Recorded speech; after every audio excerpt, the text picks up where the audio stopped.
Alrighty, hello everyone, and welcome to my channel. This is an educational channel, and we look into great theories, concepts, and discoveries that you might not be familiar with, because these are items that have been suppressed, placed at the very margins, or even beyond the margins of our, um, you know, purview, and uh, these though are worth digging out because they could really enhance your life in their ability to improve your mental, spiritual, or physical health. And this is a segment we have that is called Your Blind Side. And this is for some of the patriots out there, um, diggers and anons, and uh, conspiracy theorists who maybe are just digging and digging and digging for the info war, but um, this is maybe your backup, your somebody who has your back, because you might not be paying attention to certain other things that could nip you in the bud. And so um, I'm going to have your six, uh, or try to.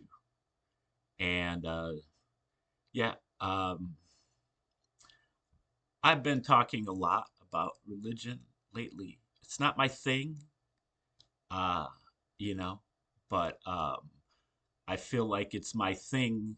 It's going to have to be my thing because it doesn't seem to be anybody else's thing to talk about this. And uh,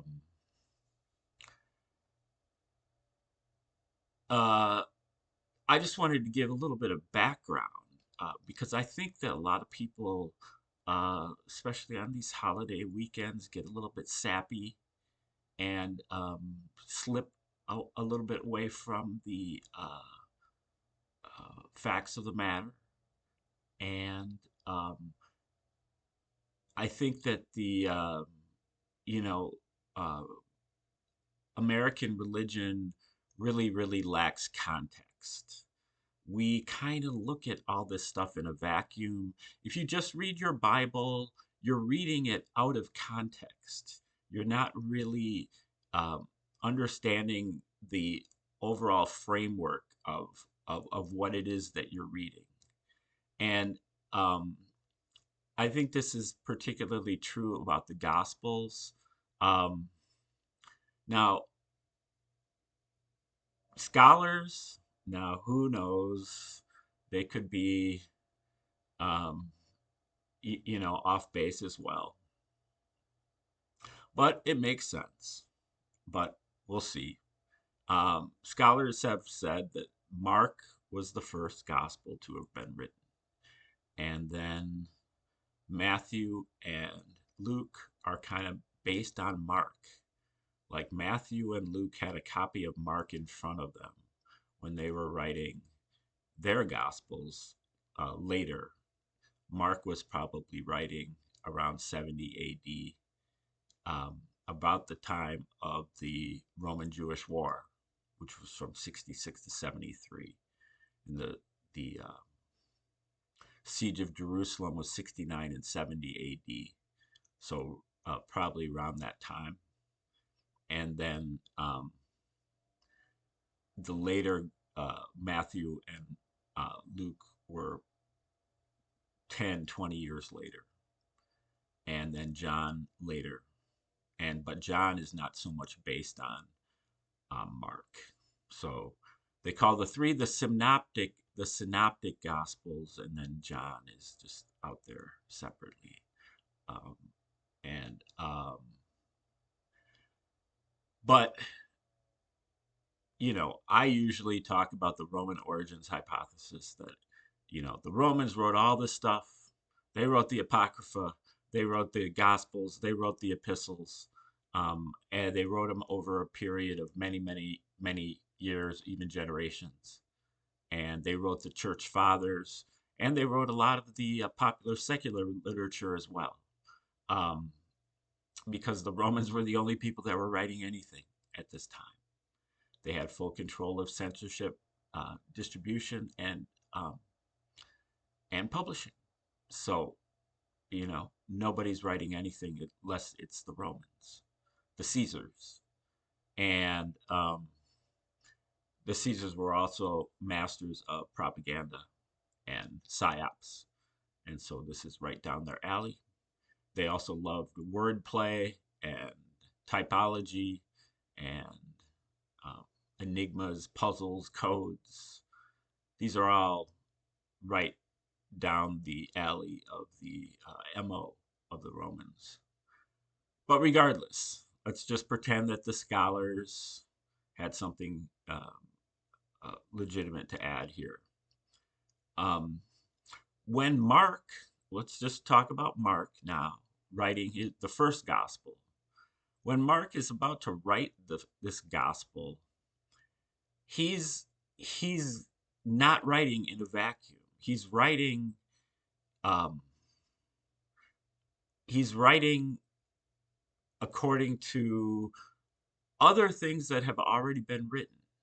And he's having a conversation with other things that have already been written. He's trying to appeal to other people who are reading who have already read some of these other things that have already been written. And that creates some type of a standard. And so he's writing to not just like telling a story out of the blue, but he's writing to fit into kind of a type of writing. And if you look at, um, we've looked at Kersey Graves in our Bible Decode series. We're doing that right now. And some of that is relevant here. But there is a type of literature um, that is exactly the type that Mark wrote about a Messiah or a Savior or a God, a Son of God, who heals the sick and does other miracles, has supernatural powers, has a very high moral code, um, who goes around and has a big following, has 12 disciples. Um, this is not anything original. This is a type. This is um, kind of like, it's like Hollywood or there's genres of, you don't just put together, a show. You say, oh, this is a soap opera, or this is a docudrama, or this is a sitcom. It has to fit like some type of mold that's already there. And Mark is fitting into a mold of a genre of writing, which is this Messiah, Son of God, um, does miraculous things, and if you follow him, you'll be rewarded in heaven. And he went back to heaven after he was um, unjustly taken from us. And this is not anything specific or original to Christianity. This is standard stock writing. And it has uh, dozens of antecedents. And so, that to me is important context that you have to understand when you read the Gospels, when you read the New Testament, that it is not like something that's just out of the blue and just um, unique. It is a type of something. Okay, we're going to stop right there. thank you for tuning in today. Like, share, subscribe, comment, contribute, and stay tuned for more videos on Wild Tangents. Thanks for tuning in today and have a great day.